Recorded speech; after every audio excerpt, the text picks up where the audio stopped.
Hace unos días, en un grupo de Facebook que sigo y que se llama Construcción y Operación de Equipos de Radiofrecuencia, Marcos Cascais, de Uruguay, a quien mando un saludo desde aquí, planteaba la dificultad de diseñar un filtro para eliminar armónicos en la banda de 40 metros en su emisora de radio. Este tipo de filtros suelen estar entre la salida del amplificador de las emisoras de radioaficionado y su propia antena. Con el vídeo de hoy comenzaremos una serie de vídeos donde trataremos de explicar cómo diseñar e implementar este tipo de filtros de una manera lo más práctica posible, pero sin perder de vista los fundamentos teóricos.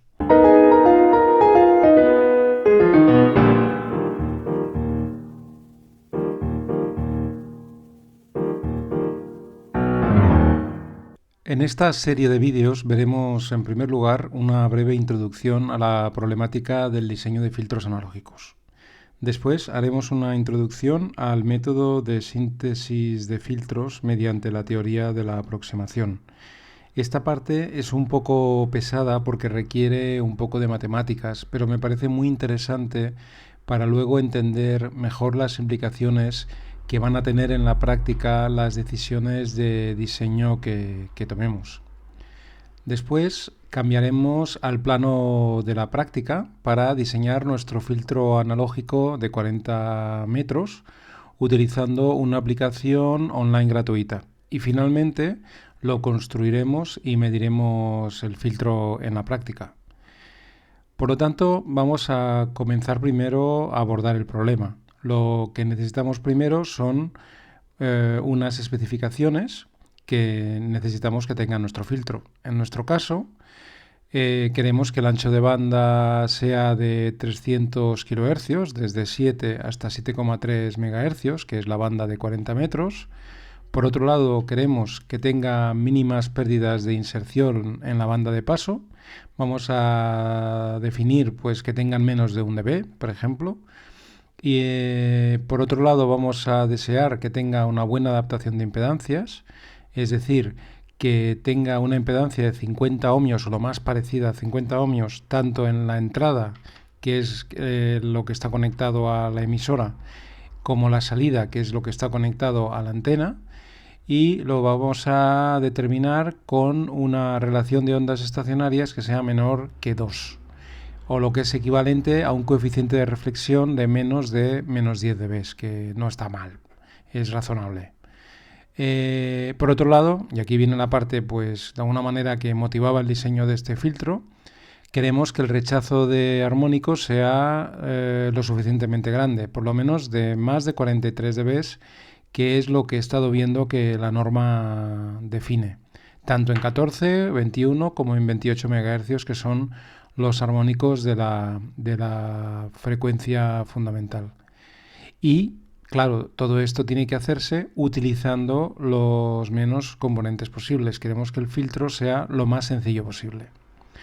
Por lo tanto, ahora vamos a comenzar con un filtro pasobanda sencillo. Supongamos que no sabemos muy bien cómo abordar el problema y lo que hacemos es probar con un primer pasobanda, como este que vemos aquí. Aquí tenemos un filtro LC serie y hemos calculado los valores de LC para que la frecuencia de resonancia coincida con el centro de la banda de 40 metros, es decir, 7,2 MHz aproximadamente. Si dibujamos la respuesta en frecuencia, vemos que, como se esperaba, tiene un comportamiento pasobanda y vemos que las pérdidas de inserción, es decir, la atenuación en la banda de paso, es de tan solo 0,15 dB, que está muy bien. Y también presenta una muy buena adaptación de impedancias que están por debajo, con un coeficiente de reflexión por debajo de menos 30 dB.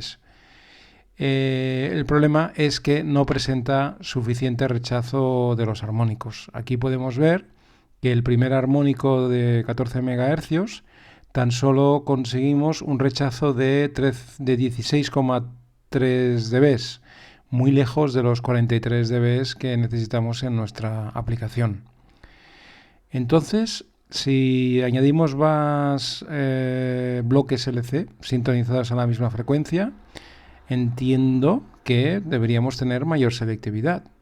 Y esto es lo que hemos hecho en este ejercicio que vemos aquí. Hemos conectado dos tanques LC serie y un tanque LC paralelo, sintonizados a la misma frecuencia que hemos visto antes. Pues bueno, el resultado no es mejor. De hecho, es más bien al contrario. Ahora nos han aparecido dos nuevas frecuencias donde la atenuación es mínima y aunque seguimos cumpliendo con la especificación de pérdidas de inserción y la adaptación de impedancias, ahora el rechazo de armónicos es todavía peor. Y solamente conseguimos 11 dB de rechazo en 14 MHz. Pero hay una cosa que sí que es verdad, y es que si comparamos la respuesta en frecuencia del primer filtro con el segundo, vemos claramente que el que tiene más componentes, es decir, el que tiene un orden mayor, tiene una pendiente mucho mayor fuera de la banda de paso. Lo que pasa es que ahora hay influencias cruzadas entre los diferentes componentes y predecir el comportamiento en función de los 6 valores que tenemos en este segundo filtro, L1, C1, L2, C2, L3 y C3, no es para nada evidente. Para intentar resolver esta complejidad, se inventó a principios del siglo XX la teoría de la aproximación de filtros. Se trata de un método sistemático que permite elegir entre diferentes estrategias de diseño que cumplan con los requerimientos del filtro y así tener comportamientos predecibles sin tener que recurrir a la prueba y error. Entonces, vamos a entrar en esta teoría, ¿no?, de diseño de filtros. Vamos de momento a olvidarnos de nuestro filtro pasobanda y vamos a pensar en el filtro más sencillo posible, es decir, un filtro paso bajo. El comportamiento ideal de un filtro paso bajo es como la línea negra de la figura. En frecuencias bajas, el filtro no presentará ninguna atenuación, es decir, toda la potencia que entra en el filtro la encontraremos en la antena, y en la banda atenuada no deberíamos tener nada de potencia en la salida del filtro. Sabemos que los filtros reales no son así y lo que vamos a buscar es que su respuesta en frecuencia encaje dentro de los márgenes de diseño aceptables y realizables. Por lo tanto, lo que vamos a intentar es optimizar esta respuesta en frecuencia que corresponde con el módulo, es decir, la amplitud de la función de transferencia del filtro, y no vamos a tener en cuenta de momento el comportamiento en fase. Vamos a ver un ejemplo de un filtro paso bajos muy sencillo. Aquí tenemos un filtro RC y si sustituimos los componentes por sus equivalentes de impedancia en función de la frecuencia en régimen permanente sinusoidal, podemos calcular la función de transferencia como un divisor de tensión y nos resulta la expresión que vemos aquí. Pero es que lo que nos interesa es su comportamiento de amplitud, es decir, el módulo de esta expresión que se calcula multiplicándola por el complejo conjugado. Y lo que obtenemos es este cociente que ya no tiene números complejos. Cuando la frecuencia omega o frecuencia multiplicada por 2pi es muy pequeña, el coeficiente va a ser prácticamente 1, lo que es lógico porque en bajas frecuencias queremos muy baja atenuación. Según vayamos aumentando la frecuencia, el denominador se hace más grande y con ello la atenuación. Vamos a verlo con un ejemplo real. Aquí supongamos que este filtro RC tenemos el filtro por un lado, un generador de señales con una amplitud de 1 voltio, R tiene un valor de 1K y C tiene un valor de 15 nanofaradios. Si calculamos el módulo de la función de transferencia, obtenemos esta expresión de aquí. Y si la dibujamos en función de la frecuencia, podemos ver que para frecuencias muy bajas, el voltaje a la salida es de 1 voltio, es decir, no hay atenuación, y para frecuencias muy altas, el voltaje a la salida es prácticamente 0 voltios.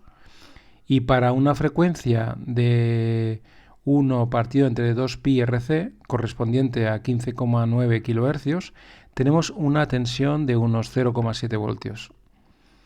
Si dibujamos esta gráfica en escala logarítmica, veremos que esta frecuencia corresponde a la atenuación de 3 dB, es decir, la frecuencia de corte del filtro. Lo que queremos hacer, en general, cuando diseñamos filtros, en este caso en un filtro RC, será buscar ese valor de R y de C que haga lo que queremos que haga, que tenga la atenuación en la frecuencia que queremos y que tenga el comportamiento que nosotros queremos.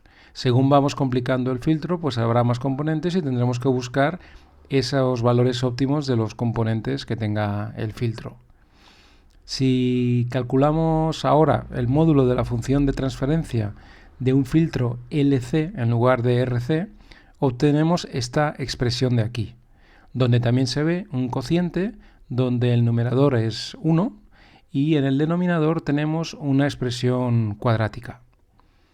Pues bien, podríamos ir añadiendo más módulos LC uno detrás de otro y lo que obtendríamos es una expresión que siempre sería de este modo.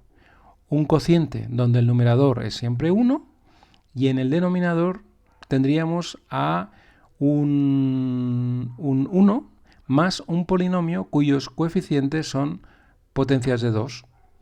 A este polinomio se le denomina función característica y en función del tipo de polinomios que utilicemos vamos a poder diseñar filtros con unas propiedades u otras y además van a ser predecibles y esta es la gracia que tiene esta técnica. Tal como hemos visto, este polinomio especial f de omega será como lo que vemos aquí, una sucesión de potencias de 2 a la n multiplicados por una serie de coeficientes. Ahora tenemos que buscar esos polinomios y sus coeficientes que serán los que necesitemos para que cumplan los requerimientos de nuestro filtro. Porque una vez hayamos calculado esos coeficientes, podremos derivar automáticamente los valores de los condensadores e inductores a utilizar en el filtro. Vamos a dejarlo aquí por hoy. Reconozco que este vídeo ha sido un poco pesado, pero creo que va a ser útil para que cuando utilicemos las herramientas de diseño sepamos cuál es la estrategia de diseño más adecuada en cada caso. En el próximo vídeo veremos los diferentes tipos de funciones características, también llamadas aproximaciones, que utilizamos habitualmente en el diseño de filtros. Y también veremos sus ventajas e inconvenientes. Y para terminar, veremos cómo convertir estos prototipos pasabajos en cualquier otro tipo de filtro, ya sea pasa alto, paso banda o elimina banda. Después ya a continuación comenzaremos a hablar de temas más prácticos y llevaderos. Nos vemos en el siguiente vídeo. Hasta pronto.